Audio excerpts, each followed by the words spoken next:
Hello students, welcome to my channel NEET Biology and we are going to start chapter number 2 of 12th class NCERT. 12th class NCERT के biology का जो chapter second है बेटा sexual reproduction in flowering plants. आज हम discuss करेंगे sexual reproduction in flowering plants. पिछले chapter में बेटा आपने डिस्कस किया था रिप्रोडक्शन इन ऑर्गेनिज्म के बारे में। हमें अच्छी तरह से पता है कि रिप्रोडक्शन क्या होता है, कितने प्रकार से होता है, क्या होता है एसेक्सुअल रिप्रोडक्शन, क्या होता है सेक्सुअल रिप्रोडक्शन। आज के चैप्टर में जो हमें कवर करना है वो sexual reproduction in flowering plants. तो फ्लावरिंग प्लांट्स कौन होते हैं बेटा, बात करते हैं। अब सारे के सारे प्लांट्स जो होते हैं वो सब में फ्लावर नहीं होते हैं। फ्लावर्स जो होते हैं वो केवल एंजियोस्पर्मिक प्लांट्स में फ्लावर हमें देखने को मिलते हैं। तो एंजियोस्पर्मिक प्लांट्स में जो फ्लावर होते हैं और उसमें सेक्सुअल रिप्रोडक्शन कैसे होता है एंजियोस्पर्मिक प्लांट में, तो हम डिस्कस करते हैं कि कैसे होता है सेक्सुअल रिप्रोडक्शन। लेकिन अब फ्लावरिंग प्लांट्स है तो पहले हमें फ्लावर के बारे में कुछ जान लेना चाहिए। क्या होता है फ्लावर? अब फ्लावर को जानने के लिए आइए हम समझते हैं कि क्या होता है फ्लावर और क्या खूबियां होती हैं फ्लावर में। ये जो स्क्रीन पर आप बहुत सी खूबसूरत से फ्लावर देख रहे हैं, क्या कहना चाहते हैं हम इन फ्लावर के बारे में? एनसीईआरटी ने बहुत अच्छी बात कही है, are we not lucky that plant reproduce sexually. क्या हम भाग्यशाली नहीं हैं कि प्लांट सेक्सुअल रिप्रोडक्शन करते हैं? यह जो फूलों में रंग हैं, फूलों में खुशबुएं हैं, यह सब हमें सुखद अनुभूति कराने के साथ साथ सेक्सुअल रिप्रोडक्शन में भी हेल्प करते हैं। यह फ्लावर हमारी सेल्फिशनेस के लिए नहीं बने हैं। जब भी हम फ्लावर की डाइवर्सिटी देखते हैं तो डिफरेंट टाइप के फ्लावर हमें देखने को मिलते हैं। And these diversity shows amazing range of adaptation to ensure formation of the fruits and seeds which are the end product of sexual reproduction. NCERT लिखता है, flower a fascinating organ of angiosperm. यह एक ऐसा organ है जो चित्त आकर्षण कर देने वाला है, जिसका ह्यूमन बींग्स का अविस्मरणीय समय से संबंध रहा है। दे हैव एस्थेटिक, सौंदर्यपरक, ornamental, social, religious and cultural value. They have always used as symbols for conveying important human feelings, चाहे वो लव हो, अफेक्शन हो, हैप्पीनेस हो, ग्रीफ हो, मॉर्निंग हो, शोक हो या विलाप हो। अगर हम बायोलॉजिकली बात करें तो flowers are modification of shoots. These are morphological and embryological marvels and the site of sexual reproduction। तो हमने देखा कि फ्लावर क्या होता है और हमने अच्छे से समझा कि फ्लावर क्या कहना चाहता है हमसे। अब आते हैं अपनी प्रिय पुस्तक एनसीईआरटी में, देखते हैं कि एनसीईआरटी में कहां से स्टार्ट किया गया है। बेटा एनसीईआरटी में जो दिया है pre fertilisation structure and events. Pre fertilisation structure and events, इसमें क्या है कि much before the actual flower is seen on a plant the decision that the plant is going to flower has taken place। क्या होता है कि flower कैसे बनता है प्लांट्स में? प्लांट्स में जब फ्लावर बनना होता है तो कुछ हार्मोनल चेंजेस होते हैं। एक फ्लोरल प्राइमोर्डिया बनती है, इन्फ्लोरेसेंस बनता है, उसके बाद फिर फ्लावर बनता है। अब हम एक फ्लावर का डायग्राम बनाकर समझने की कोशिश करते हैं कैसे देखो फ्लावर होता है और क्या चीज फ्लावर है। एनसीईआरटी के अकॉर्डिंग बात करें तो समझ लीजिए बेटा, जैसे एक प्लांट है और प्लांट पर एक फ्लावर लगा है। अब जिस पर फ्लावर लगा होता है, ये स्ट्रक्चर है जिस पर फ्लावर लगेगा। अब ये स्ट्रक्चर ये स्टार्ट हुआ, इस स्ट्रक्चर को हम बोलते हैं पेडिसेल। क्या बोलते हैं बेटा? पेडिसेल। पेडिसेल वो वृत्त होता है जिस पर फ्लावर अटैच होता है, फ्लावर लगा होता है। पेडिसेल का जो ऊपरी हिस्सा होता है ये बेटा कुछ सोलन हो जाता है, फूल जाता है, ऐसे स्ट्रक्चर बना लेता है और इस फूले हुए भाग को कहते हैं थैलेमस। इसको थैलेमस कहते हैं, या इसका एक दूसरा नाम है रिसेप्टिकल भी कहते हैं। इसको रिसेप्टिकल भी हम कहते हैं। और इस रिसेप्टिकल पर, इस थैलेमस पर जो लगे होते हैं स्ट्रक्चर, कुछ पार्ट्स भी फूला हुआ होता है क्योंकि बेटा इसके बहुत सारे पार्ट्स अभी इस पे और आना बाकी है। क्या होता है इसके ऊपर? ये देखिए ऐसे कुछ सुंदर से कलर्ड स्ट्रक्चर ऐसे लगे होते हैं। ये जो है ऐसे कुछ कलर्ड स्ट्रक्चर होते हैं और यही थैलेमस से इसके नीचे कुछ ग्रीन कलर के स्ट्रक्चर हमें दिखाई देते हैं। ये ग्रीन कलर के स्ट्रक्चर है, कलर ग्रीन नहीं बेटा, आप समझ लीजिए ये ग्रीन कलर के स्ट्रक्चर है। ये देखिए ऐसे है, ये ऐसे है, ये इधर ग्रीन कलर के स्ट्रक्चर। अब ये जो ग्रीन कलर वाले स्ट्रक्चर है इनको हम बोलते हैं बेटा सेपल। क्या बोलते हैं? सेपल बोलते हैं। और जो ये कलरफुल स्ट्रक्चर हैं इनको बोलते हैं पेटल। ये सारे के सारे ये पेटल कहलाते हैं और ये सेपल कहलाते हैं। ये किस पर लगे होते हैं? थैलमस पर। अब देखिए इसके बीच में अब यहाँ पर ये सेपल और पेटल के अलावा दो पार्ट और होते हैं जो मेन पार्ट होते हैं और वही दो पार्ट रिप्रोडक्शन में इन्वॉल्व होते हैं। कौन से पार्ट है वो? एक तो ये है जो ये ऐसे देखिए अपने सेंटर में ऐसे बना रखा है, ये क्या है? ये इस तरह से स्ट्रक्चर होता है जिसको हम बेटा कार्पेल कहते हैं। ये होता है कार्पेल, या इसका एक नाम और है जिसको हम पिस्टिल भी कहते हैं। ये हो गया पिस्टिल, कार्पेल या पिस्टिल। और इसके साथ में ये स्ट्रक्चर जो होते हैं कुछ ऐसे ये निकले होते हैं जिनको हम स्टैमेन कहते हैं। ये देखिए ऐसे निकले हैं, ये स्टैमेन है।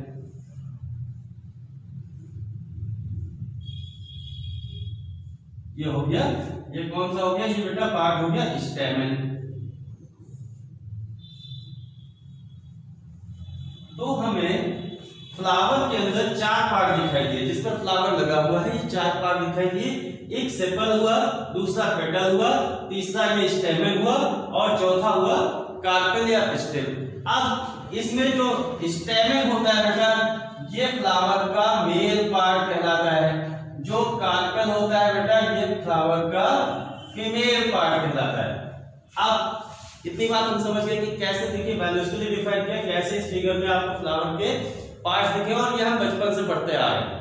अब देखिए तो हमें पढ़ना डिटेल से क्या है? स्टेमेन मेल पार्ट और कार्पेल जो है या पिस्टिल है फीमेल पार्ट, यही रिप्रोडक्शन में इन्वॉल्व होंगे। अब अगर इनको देखा जाए, एक चीज और बेटा इसको आप बना दीजिए।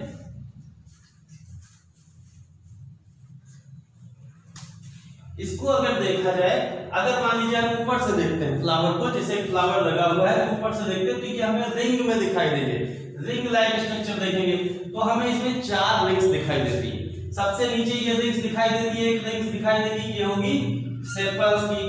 कई सारे सेपल्स होंगे, एक रिंग में कई सारे सेपल्स हैं। अब सेपल के ग्रुप को, कई सारे सेपल्स जब होते हैं तो एक ग्रुप बना लेते हैं, उसको बेटा कहते हैं कैलिक्स। क्या कहते हैं? कैलिक्स, यानी group of sepal is called calyx. इसी तरह जो पेटल होते हैं ये भी ग्रुप बना लेते हैं रिंग में। इसके ऊपर जो पेटल की दूसरी रिंग है तो ग्रुप ऑफ पेटल्स को बोलते हैं बेटा कोरोला। नोट भी करते रहिए, कोरोला बोलते हैं ग्रुप ऑफ पेटल्स को।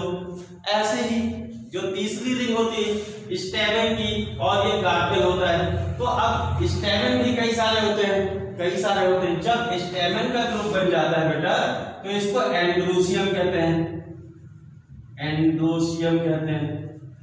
और कार्पेल एक भी हो सकता है, कई सारे हो सकते हैं। जब कई सारे कार्पेल हो जाएंगे तो कार्पेल के ग्रुप को बेटा बोलते हैं गायनोसियम। तो ग्रुप ऑफ कार्पेल को क्या बोलते हैं? गायनोसियम।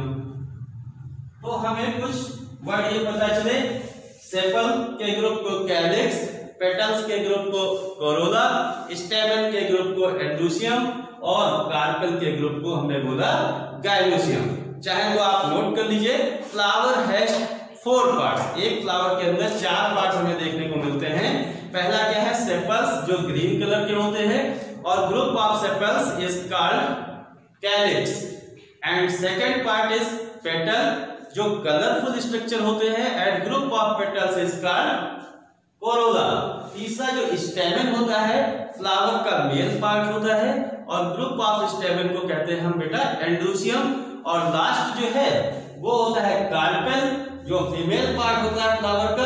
ग्रुप ऑफ कार्पेल या पिस्टिल को हम बोलते हैं गायनोसियम। तो ये बातें हमें समझ में आई। अब फिर क्या रिंग की बात हमने की थी, तो इसमें कुल 4 रिंग हमें देखने को मिलती हैं। अगर हम जैसे फ्लावर को एक लेते हैं, फ्लावर को देखते हैं तो एक रिंग है, फिर दूसरी रिंग है, तीसरी रिंग है और चौथी रिंग है। तो अब इसमें 2 रिंग होती हैं जो नॉन एसेंशियल होती हैं, जिसमें सेपल वाला और पेटल वाला हिस्सा वो नॉन एसेंशियल रिंग कहलाता है, मतलब उनका सेक्सुअल रिप्रोडक्शन से कोई लेना देना नहीं होता है। जबकि स्टेमेन और कार्पेल वाली जो रिंग होती है वो एसेंशियल रिंग कहलाती है। एसेंशियल रिंग जो होती है फ्लावर की उनसे रिप्रोडक्शन का लेना देना होता है, मतलब वो रिप्रोडक्शन में इन्वॉल्व होती है। तो ये बात हमें समझ में आई। फटाफट नोट कर लीजिए फिगर को।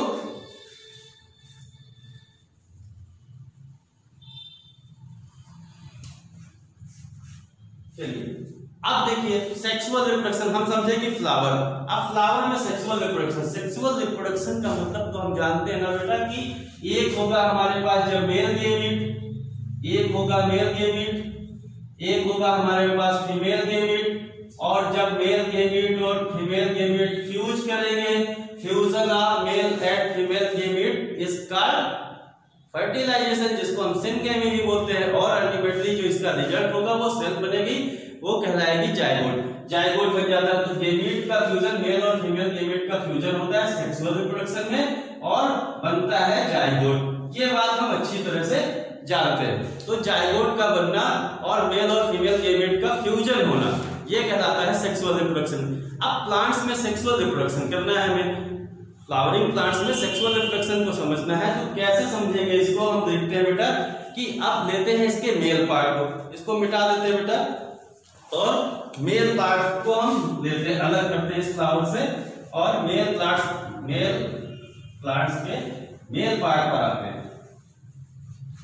मेल पार्ट क्या है बेटा, हमने बताया स्टेमन, और स्टेमन को अगर देखा जाए तो कैसा होता है स्टेमन, स्टेमन हमें कैसा दिखता है, ये देखिए इस तरह से स्टेमन, और एनसीईआरटी में आपके डायग्राम भी बना है स्टेमन का, ये स्टेमन हो गया, और ये स्टेमन जिस पे लगा होता है, अटैच होता है, जिस पर, अब देखिए स्टेमन, ये पूरा का पूरा स्टेमन है, और स्टेमन के हमें दो भाग दिखाई देते हैं। एक तो बेटा जो ये होता है इसको कहते हैं फिलामेंट, फिलामेंट हो गया, और ये जो ये वाला भाग है इसको कहते हैं एंथर। यानी कि अगर कोई आपसे पूछे स्टेमन क्या है, मेल पार्ट है, इसके कितने भाग होते हैं, तो क्या बताएंगे, दो भाग होते हैं, फिलामेंट होता है और दूसरा एंथर होता है।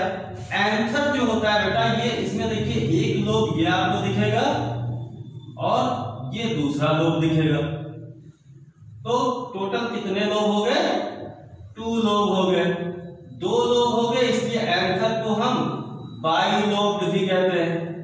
तो पहली बात समझ में आई कि जो फिलामेंट पर एंथर पाया जाता है वो बाइलोब्ड होता है। अब इसी जो एंथर के लोब होते हैं, इसी के अंदर मेल गेमेट का फॉर्मेशन होता है। हमने बताया ना सेक्सुअल रिप्रोडक्शन करना है तो मेल गेमेट जरूरी है, फीमेल गेमेट जरूरी है, तो पहले मेल गेमेट को लाने की कोशिश करते हैं। कहां से मेल गेमेट आएगा, तो ये जो एंथर है इसके अंदर मेल गेमेट का फॉर्मेशन होगा। और एंथर को हमने देखा तो पता चला कि एंथर के अंदर 2 लोब पाए जाते हैं, इसलिए इसको बाइलोब कहते हैं, यानी each anther is bilobe. Bilobe होने के साथ एक चीज और है, एक एंथर, अब इस एंथर को हम बेटा अलग करते हैं, जैसे ये एक एंथर का ये एक लोब है और ये एक दूसरा लोब है, ठीक है ना बेटा।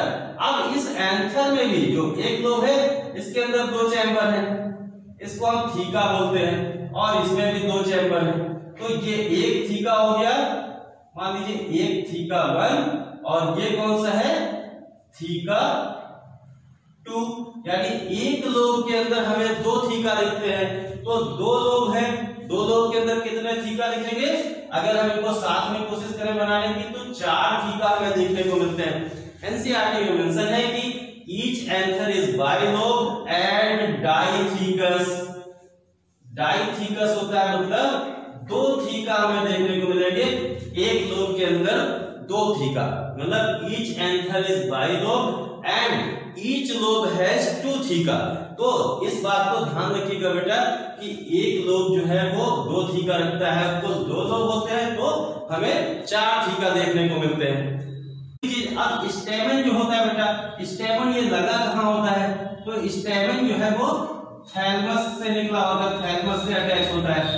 तो जहां से स्टेमन अटैच होता है वो उसका प्रॉक्सिमल एंड कहलाता है, ये है ना प्रॉक्सिमल एंड, हम पढ़े ना 2 एंड हमें पता है, प्रॉक्सिमल और दूसरा जो होता है वो डिस्टल एंड होता है, जो पास वाला। तो जहां से प्रॉक्सिमल एंड वो होता है स्टेमन का, जहां से वो निकला होता है, कहां से निकला है, ये थैलमस के पास से निकला है, तो थैलमस वाला एंड जो है स्टेमन का वो कहलाता है प्रॉक्सिमल एंड। अब दूसरा एंड जो है, जो एंथर के पास वाला एंड है, जहां पर एंथर लगा हुआ है फिलामेंट्स पर, उसको जो है बोलते हैं डिस्टल एंड। डिस्टल एंड, तो डिस्टल एंड और प्रॉक्सिमल एंड, तो ये नीट में क्वेश्चन हो सकता है आ जाए कि कहाँ से ये स्टेमन जो है कहाँ से ओरिजिनेट हुआ है, फिलामेंट्स कहाँ से अटैच है। तो हमें याद रखना है कि थैलमस से ये अटैच होता है और थैलमस वाला जो हिस्सा होता है वो कहलाता है प्रॉक्सिमल एंड, जबकि एंथर के पास जो फिलामेंट का हिस्सा होता है वो डिस्टल एंड कहलाता है।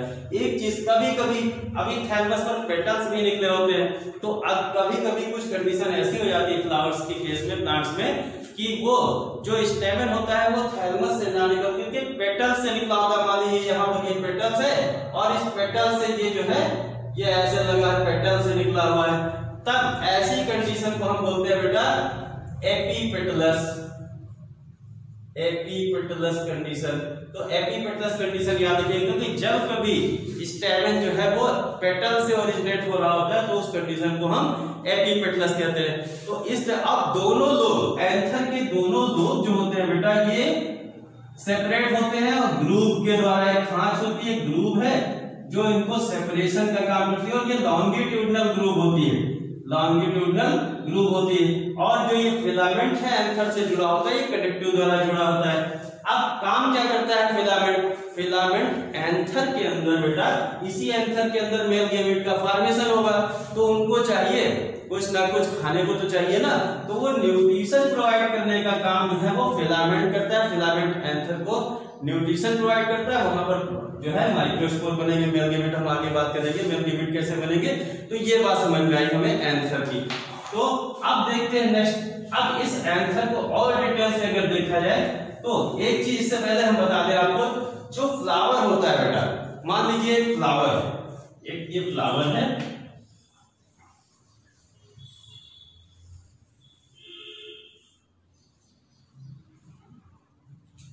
ये एक फ्लावर है और फ्लावर कहां पर निकला है बेटा, ये किसी ना किसी प्लांट पर ही तो निकलेगा ना। ये एक प्लांट है, प्लांट की लीफ है, ये स्टेम है और ये एक फ्लावर है। अब इस फ्लावर को जो है, अब इस फ्लावर के अंदर क्या होता है, फ्लावर में कुछ होती है सेल्स। अब ये फ्लावर में जो है क्या है, कुछ सेल्स पाई जाती है। देखिए सेल्स तो सब जगह होती है ना, तो अब ये फ्लावर है तो वहां पर सेल्स है, इन सेल्स में होगी बेटा मियोसिस। क्या हुआ इसके अंदर, इस सेल्स में होगी मियोसिस। मियोसिस का परिणाम क्या निकलेगा, स्पोर्स बनेंगे। मियोसिस के कारण बनेंगे स्पोर्स, और स्पोर्स में होगी माइटोसिस। स्पोर्स में होगी माइटोसिस, और माइटोसिस से क्या होता है बेटा, गैमीट का फॉर्मेशन होगा। ये हम ऐसे समझने के लिए आपको बता रहे हैं कि कैसे गैमीट्स बनते हैं। तो फ्लावर की सेल्स में मियोसिस होगी, मियोसिस से बनेंगे स्पोर्स, और स्पोर्स में होगी माइटोसिस, तब जाके गैमीट बनेंगे। सीधे सीधे गैमीट्स नहीं बनेंगे, गैमीट्स बनेंगे पहले होगी मियोसिस, मियोसिस के बाद होगी माइटोसिस। जब मियोसिस होगी तो मियोसिस से बनेंगे स्पोर्स, और जब स्पोर्स में होगी माइटोसिस तब बनेंगे गैमीट्स।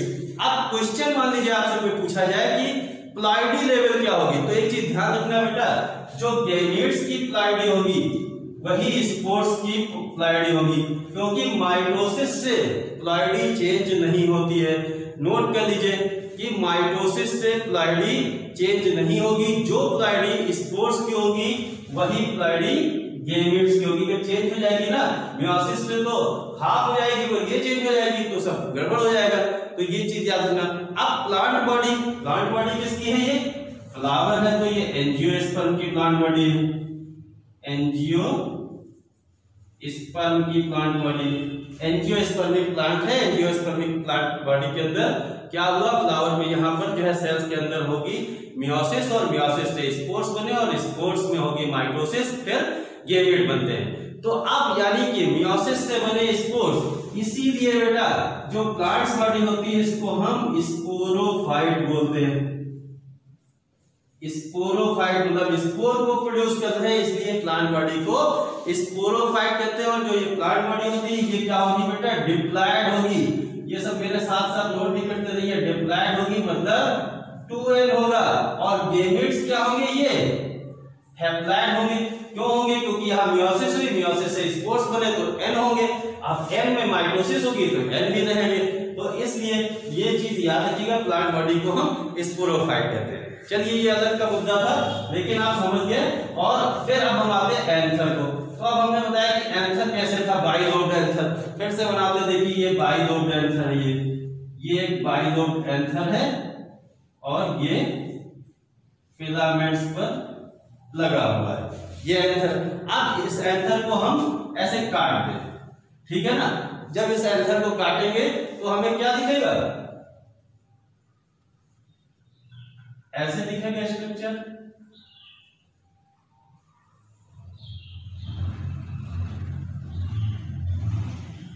एक की बात करते हैं, एक को काटेंगे तो हमें दो चैम्बर दिखेंगे। अगर हम दूसरा भी दो काट दे, दोनों दो को काट देंगे तो हमको ऐसे ये स्ट्रक्चर दिखेगा, है ना बेटा। और इन अब दोनों लोग तो जुड़े होते हैं आपस में, दोनों लोग को एक साथ अगर हम देखते हैं तो हमें कैसा स्ट्रक्चर दिखेगा, ये इस तरह से कुछ दिखेगा,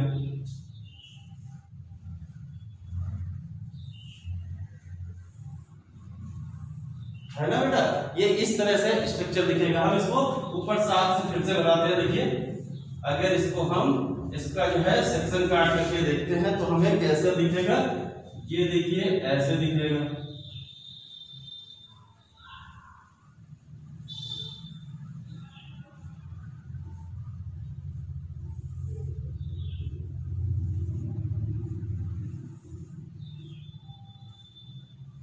ये इस तरह से एंथर हमें दिखता है।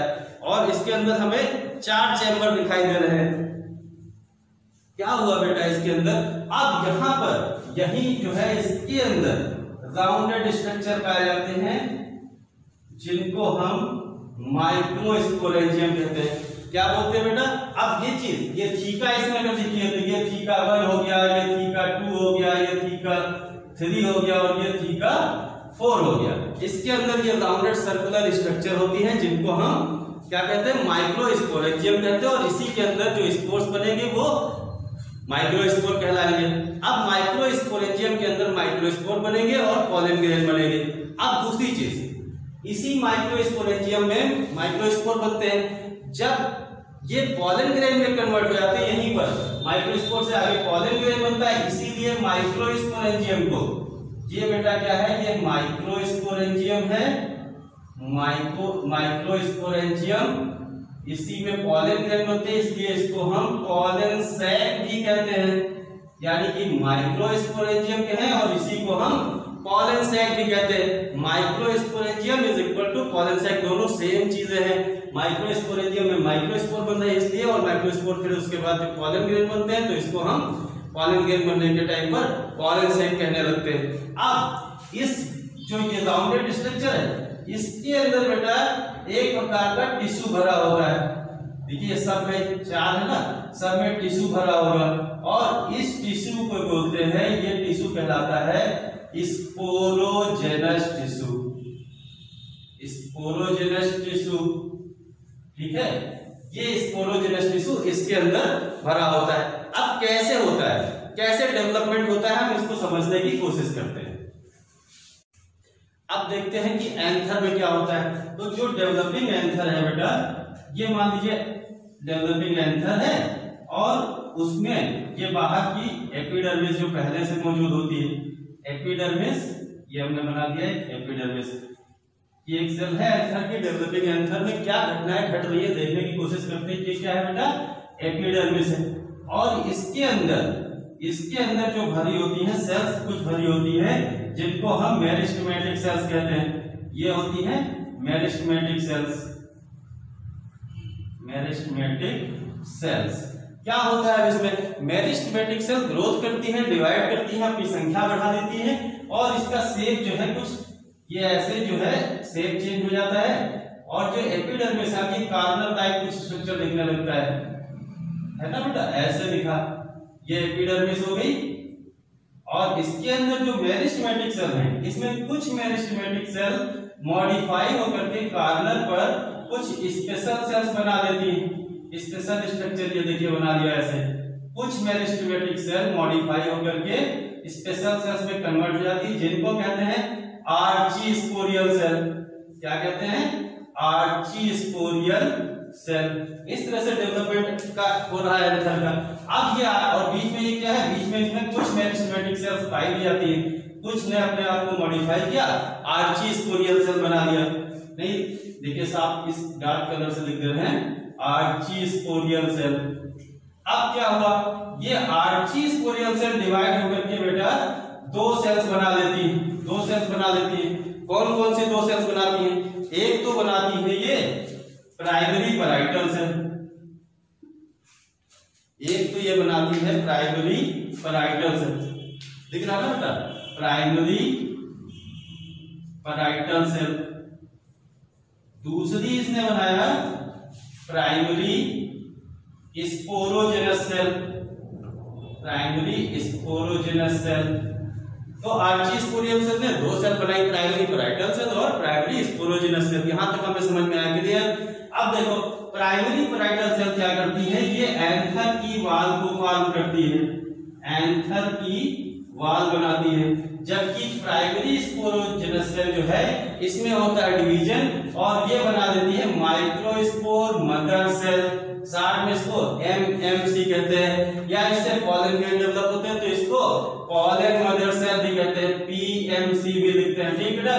तो प्राइमरी स्पोरोजेनस सेल ने बनाया माइक्रोस्पोर मदर सेल, या इसको हम पॉलन मदर सेल कहते हैं। अब ये एंथर वॉल जो ये प्राइमरी पैराइटल सेल है इसने बनाया एंथर वॉल। एंथर वॉल कहाँ है? एंथर में है जो माइक्रोस्पोरेंजियम। अब हम एक डायग्राम से समझते हैं कि माइक्रोस्पोरेंजियम थी ना, माइक्रोस्पोरेंजियम की चारों ओर ये एंथर वॉल बन जाती और ये 4 लेयर्ड होती है। एनसीईआरटी के फिगर अगर देखें आप, तो एक एनसीईआरटी में इस तरह से फिगर बना है जिसमें 4 वॉल लेयर दिखाई गई है। ये देखिए ऐसे जो है आप एनसीईआरटी को देखेंगे तो इसमें ऐसे जो है 4 वॉल लेयर दिखाई गई है। इसके अंदर बेटा क्या है, इसके अंदर जो है माइक्रोस्पोरेंजियम पाई जाती है। कार्नर पे ये माइक्रोस्पोरेंजियम है, ठीक है। इसके अंदर स्पोरोजिनस टिश्यू है जो माइक्रोस्पोर बनाएगी। अब 4 वॉल लेयर कैसे बनी, इसमें देखो क्या हुआ बेटा, ये माइक्रोस्पोरेंजियम है, ये है ना, ये है माइक्रोस्पोरेंजियम, पहले अभी डिस्कस किया हमने। इसके बाहर ये जो है एक वॉल बन जाती है जिसको हम कहते हैं टैपिटम। इस वॉल को बोलते हैं टैपिटम, याद रखिएगा क्या बोलते हैं, टैपिटम। यानी माइक्रोस्पोरेंजियम के तुरंत बाद, माइक्रोस्पोरेंजियम के तुरंत बाद जो वॉल बनी वो कहलाई टैपिटम। और टैपिटम के बारे में एक बात बता दें, ये टैपिटम जो है इसके अंदर माइक्रोस्पोरेंजियम में माइक्रोस्पोर बनेंगे, देन पॉलन ग्लैंड बनेंगे, तो इनको भोजन की आवश्यकता होगी। कैसे इनको नरिशमेंट मिले, तो ये टैपिटम जो है ये डेवलपिंग पॉलन ग्लैंड को नरिशमेंट प्रोवाइड करने का काम करते हैं। तो टैपिटम का एक काम तो क्या हो गया बेटा, ये नरिशमेंट प्रोवाइड करती है। अब नरिशमेंट प्रोवाइड करेंगी, डेवलपिंग पॉलन ग्लैंड को नरिशमेंट प्रोवाइड करेंगी, भोजन की व्यवस्था करेंगी। दूसरा एनसीईआरटी में मेंशन है कि टैपिटम हैज डेंस साइटोप्लाज्म। इसके पास का जो साइटोप्लाज्म है वो डेंस साइटोप्लाज्म क्यों लिखा है? डेंस साइटोप्लाज्म का मतलब हाईली प्रोटीन, बहुत ज्यादा इसके पास प्रोटीन होता है, तभी तो ये नरिशमेंट प्रोवाइड कर पाएंगी। प्रोटीन ज्यादा मात्रा में, ज्यादा इसको भोजन की व्यवस्था कर पाएंगी। फिर लिखा है टैपिटम इज बाइन्यूक्लिएट। इस जो टैपिटम की जो ये सेल है ये बाइन्यूक्लिएट होती है, मतलब अगर टैपिटम है तो इसके अंदर 2 न्यूक्लियस पाए जाएंगे। बाइन्यूक्लिएट क्यों होता है बेटा? क्योंकि इसके अंदर एंडोमाइटोसिस होती है, इसलिए ये बाइन्यूक्लिएट है। लेकिन एनसीईआरटी में बाइन्यूक्लिएट लिखा है, आपकी जानकारी के लिए बता दें ये पॉलीन्यूक्लिएट भी हो सकती है। एंडोमाइटोसिस है, इसमें न्यूक्लियस की संख्या तो बढ़ती रहती है, लेकिन ध्यान रखना इसकी सेल के साइज में कोई बढ़ोतरी नहीं होती है। फिर क्या हुआ, अब 4 लेयर, बाहर की लेयर जो होती है ये होती है, जो बाहर होती है इसको बोलते हैं एपिडर्मिस। ये ऐसे पूरे में सब तरफ ऐसे होती है। तो बाहर की लेयर, आउटर मोस्ट लेयर जो है एंथर की वॉल पे जो 4 लेयर होता है इसमें बाहर की ओर है एपिडर्मिस। यानी हमें 2 लेयर पता चली, सबसे बाहर वाली एपिडर्मिस और चौथी सबसे अंदर वाली टैपिटम। यानी जाहिर सी बात है बीच में जो लेयर होगी वो 2 लेयर होगी। तो एपिडर्मिस के जस्ट बाद जो है जो लेयर होती है बेटा वो होती है एंडोथीसियम। ये लेयर है इसको बोलते हैं एंडोथीसियम। एंडोथीसियम के एनसीईआरटी में फिगर मेंशन है, आप देख लीजिएगा। और जो है एंडोथीसियम के अंदर जो लेयर पाई जाती है टैपिटम के बीच में ये कहलाती है मिडिल लेयर। तो इस तरह से एंथर वाल जो है उसमें 4 लेयर हमें देखने को मिली। अगर हम बाहर से अंदर की ओर बढ़ें तो देखते हैं कि बाहर एपिडर्मिस है, एंडोथीसियम है, फिर मिडिल लेयर है और लास्ट में टेप्टम है। टेप्टम जो है वो इसकी माइक्रोस्पोरेंजियम की बिल्कुल बाउंड्री है, बिल्कुल अंदर की तरफ। अंदर से बाहर की ओर सीक्वेंस देखिएगा तो सबसे पहले टेप्टम आएगी, टेप्टम के बाद मिडिल लेयर आएगी, फिर एंडोथीसियम आएगी और देन एपिडर्मिस आएगी।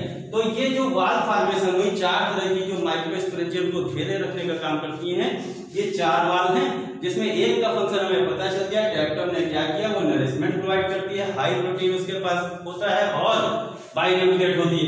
फिर बाकी की 3 लेयर क्या करती है, 3 लेयर बेटा इसको प्रोटेक्शन प्रोवाइड करने का काम करती है, क्योंकि इसमें माइक्रोस्पोर बनेंगे माइक्रोस्पोरेंजियम में।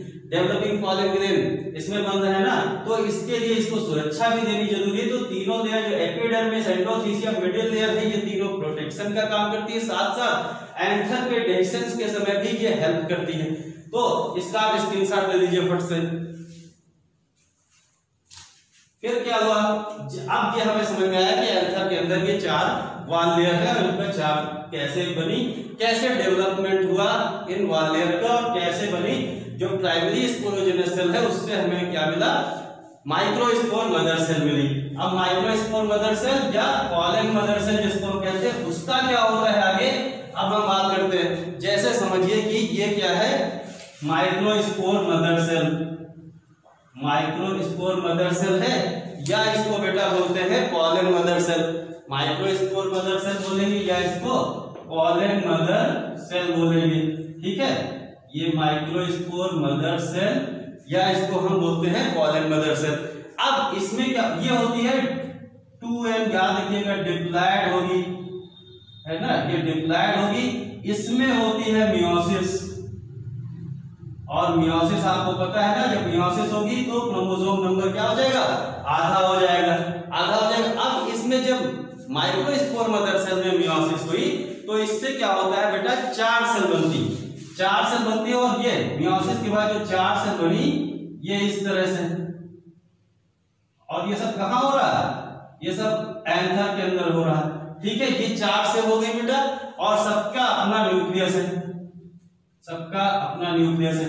अब अगर इसकी प्लॉइडी आपसे पूछे जाए तो ये इसके पास n, इसके पास n, इसके पास n और इसके पास n, जबकि पीएमसी या माइक्रोस्पोर मदर सेल की प्लॉइडी अगर पूछा जाए तो क्या होगा बेटा, 2n होगा। याद रखिएगा जब मियोसिस होगी तो 4 सेल्स बनेगी, और 4 सेल, हर सेल के पास अपना न्यूक्लियस होता है, और हर सेल को ये सब जो है जितनी भी सेल होती है सारी सेल को हम बोलते हैं माइक्रोस्पोर।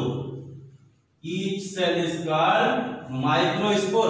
और ये सारे के सारे क्या होते हैं, आपस में जुड़े रहती हैं सर, इसीलिए इसको हम कहते हैं माइक्रोस्पोर टेट्राड।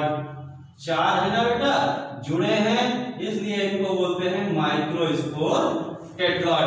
तो हमें कहानी समझ में आई कि कैसे माइक्रोस्पोर बने और क्यों इसको हम माइक्रोस्पोर टेट्राड बोलते हैं। पॉलन मदर सेल या माइक्रोस्पोर मदर सेल में मियोसिस होने से 4 सेल्स बनी, जिनको हमने कहा माइक्रोस्पोर, और ये माइक्रोस्पोर आपस में जुड़े होते हैं, इसलिए इसको बोला माइक्रोस्पोर टेट्राड। यानी कि हमें समझ में आया कि 4 माइक्रोस्पोर बने जो माइक्रोस्पोर टेट्राड हैं। क्या है बेटा, ये क्लस्टर में पाए जाते हैं, और ये बने किससे, माइक्रोस्पोरेंजियम में बने। यानी माइक्रोस्पोरेंजियम में माइक्रोस्पोर का फॉर्मेशन हुआ, प्रोसेस को बोलेंगे माइक्रोस्पोरोजेनेसिस। माइक्रोस्पोरोजेनेसिस, तो एक वर्ड आया कि माइक्रोस्पोरोजेनेसिस क्या चीज है, तो formation of microspore in the microsporangium, inside microsporangium called microsporogenesis. तो हमें ये समझ में आया कि कैसे माइक्रोस्पोरोजेनेसिस क्या हुई और कैसे माइक्रोस्पोर का फॉर्मेशन हुआ, और 4 माइक्रोस्पोर बने। अब एंथर मैच्योर होगा, अभी तक इमैच्योर एंथर था, अब मैच्योर होने के बाद एंथर में क्या होगा बेटा, जो मैच्योर एंथर होगा उसमें डिहाइड्रेशन होगा। आफ्टर डिहाइड्रेशन जो 4 माइक्रोस्पोर थे, माइक्रोस्पोर टेट्राड में डिसोसिएट कर जाएंगे, अलग अलग हो जाएंगे, पॉलन ग्रेन में कन्वर्ट हो जाएंगे, और फिर क्या होगा, डेhiscence ऑफ एंथर होगा, एंथर का डेhiscence होगा और ये पॉलन ग्रेन बाहर निकल जाएंगे। एक चीज और बता दें बेटा कि जो माइक्रोस्पोरेंजियम है इसके अंदर कई सारे माइक्रोस्पोर बनते हैं, यहाँ की हजारों की संख्या में माइक्रोस्पोर बनते हैं, पॉलन ग्रेन बनते हैं, ये बात याद रखिएगा। और जब डिफिशेंस होगा एंथर का तो ये माइक्रोस्पोर पॉलन ग्रेन जो है वो बाहर निकल जाएंगे और फिर इनकी प्रोसेस शुरू होगी। अब क्या होता है, कैसे होता है एंथर का डिफिशेंस, क्या होते हैं पॉलन ग्रेन, ये सब जानने के लिए आप नेक्स्ट लेक्चर का इंतजार करिए। और जिन बच्चों ने अभी तक चैनल को सब्सक्राइब नहीं किया वो सब्सक्राइब कर लें, क्योंकि उनको नोटिफिकेशन मिलता रहेगा। आने वाले लेक्चर में हम डिस्कशन करेंगे कि एंथर का डिफिशेंस कैसे होता है, कैसे एंथर का डिफिशेंस होगा, कैसे पॉलन ग्रेन बाहर निकलेंगे और फिर पॉलन ग्रेन क्या होते हैं। हम आगे की स्टोरी को नेक्स्ट लेक्चर में कवर करेंगे। तब तक के लिए best of luck, all the best.